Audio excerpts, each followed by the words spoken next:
ನಮಸ್ತೆ, ನೀವು ನೋಡ್ತಾ ಇದ್ದೀರಾ ವಿದ್ಯುತ್ ವಾಣಿ. ನಾನು ರಿಕ್ಕಿ. ಇಂಥ ವಿಚಾರಗಳನ್ನ ಹೇಳುವಾಗ ನನಗಂತೂ ತುಂಬ ಖುಷಿ ಆಗತ್ತೆ. ಏನಂತ ಹೇಳಿದ್ರೆ ನಿಮಗೂ ಕೂಡ ಖುಷಿ ಆಗತ್ತೆ. ಒಂದಷ್ಟು ಬೆಂಗಳೂರಿನಲ್ಲಿ ನಗರಾದ್ಯಂತ ಅಕ್ರಮ ಕಟ್ಟಡಗಳು ತಲೆಯನ್ನೇ ಎತ್ತುತ್ತಾ ಇದೆ. ಏನಷ್ಟು ಬೇಕಾಗೇ ಇರೋದಿಲ್ಲ. ಬಟ್ ಆದ್ರೂ ಕೂಡ 10 ಫ್ಲೋರ್, 20 ಫ್ಲೋರ್ ಎತ್ಕೊಂಡು ಹೋಗ್ತಾನೆ ಇರ್ತಾರೆ. ಇನ್ನೊಂದಷ್ಟು ಕಡೆ ಆ ಆ ಫ್ಲೋರ್ ತುಂಬಾ ವೀಕ್ ಇರತ್ತೆ, ಕೆರೆ ಇರುತ್ತೆ, ಅದ್ರ ಮೇಲೆ ಮಣ್ಣನ್ನ ಹೊಡ್ಸಿ ಕನ್ಸ್ಟ್ರಕ್ಷನ್ ಶುರು ಮಾಡಿರ್ತಾರೆ. ಏನೇನೋ ನಡೆದಿರತ್ತೆ. ಅಕ್ರಮವಾಗಿ ತಲೆ ಎತ್ತಿರ್ತಾವೆ. ಅಂತಹ ಕಟ್ಟಡಗಳಿಗೆ, ಕಟ್ಟಡದ ಮಾಲೀಕರಿಗೆ, ಕಂಪನಿಗಳಿಗೆ ಇದೀಗ ಬೆಸ್ಕಾಂ ಶಾಕ್ ಕೊಟ್ಟಿದೆ.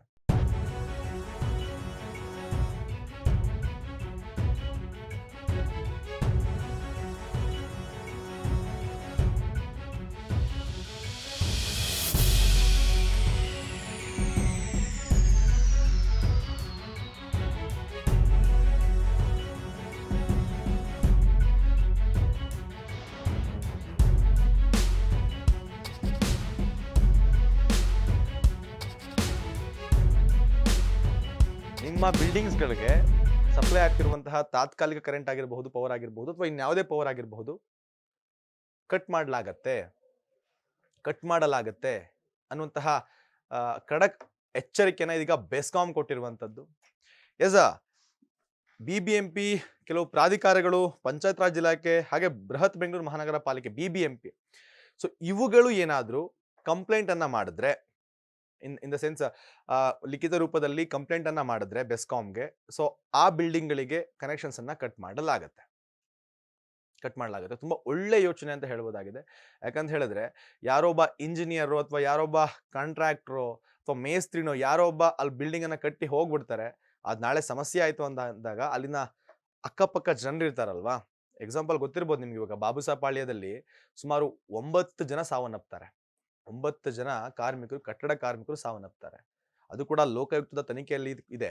ಬಟ್ ಆದ್ರೆ ಇಂತಹ ಯೋಚನೆ ಇದಕ್ಕೂ ಕೂಡ ಅದಕ್ಕೂ ಸಂಬಂಧ ಇದೆ. ಯಾಕಂತ ಹೇಳಿದ್ರೆ ಅಲ್ಲಿ ಆಗಿರುವಂತಹ ಕಾಮಗಾರಿಯ ಸಮಸ್ಯೆಯಿಂದಾಗಿ ಸಾವನ್ನಪ್ಪಿದ್ರಲ್ವಾ, ಅದು ಇಲ್ಲೂ ಕೂಡ ಆಗ್ಬಾರ್ದು, ಇನ್ನು ಅಕ್ರಮ ಕಟ್ಟಡಗಳಲ್ಲೂ ಕೂಡ ಆಗ್ಬಾರ್ದು ಅನ್ನುವ ಕಾರಣಕ್ಕೆ ಬೆಸ್ಕಾಂ ಈ ರೀತಿಯಂತಹ ಯೋಜನೆಯನ್ನ ಮಾಡಿರುವಂತದ್ದು.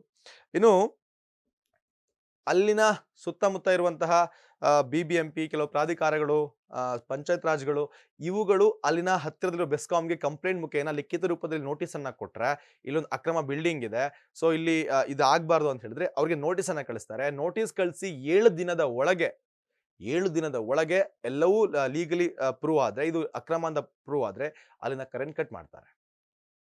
ತುಂಬಾ ಒಳ್ಳೆ ಯೋಚನೆ. ಜೊತೆಗೆ ಇದಕ್ಕೆ BWSSB ಅಂದ್ರೆ ಜಲಮಂಡಳಿ ಏನಿದೆಯಲ್ವಾ, ಇದು ಕೂಡ ಹಂಗೆ ಮಾಡಬೇಕು. ಅವಾಗ ಇನ್ನಷ್ಟು ಇವರಿಗೆ ಹೆಡೆಮುರಿ ಕಟ್ಬೋದು. ಇಂತಹ ಅಕ್ರಮ ಬಿಲ್ಡಿಂಗ್‌ಗಳಿಗೆ, ಇಂತಹ ಅಕ್ರಮವಾಗಿ ತಲೆ ಎತ್ತುತ್ತಿರುವಂತಹ ಕಾಮಗಾರಿಗಳಿಗೆ ಎಡೆಮುರಿಯನ್ನ ಕಟ್ಬೋದು. ವಾಟರ್ ಸಪ್ಲೈನು ಕೊಡಬೇಡಿ ನೀವು ಅನ್ನುವಂಥದ್ದು ಸಾಕಷ್ಟು ಜನರ ತೀರ್ಮಾನ ಆಗಿದೆ. ಅಂದ್ರೆ ಒಪ್ಪಿಗೆ, ಅನಿಸಿಕೆ ಆಗಿದೆ.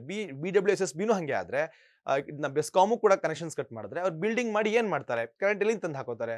ಅವರೇ ಮಾಡ್ಕೊಳಕ್ ಆಗತ್ತಾ?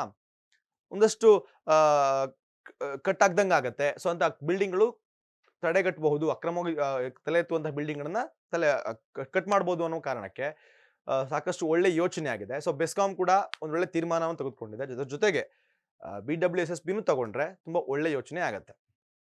ಎಸ್ ಇದಿಷ್ಟು ಈ ಕ್ಷಣದ ಅಪ್ಡೇಟ್ಸ್. ಮತ್ತಷ್ಟು ಮಾಹಿತಿಗೆ ನೋಡ್ತಾ ಇರಿ ವಿದ್ಯುತ್ ವಾಣಿ.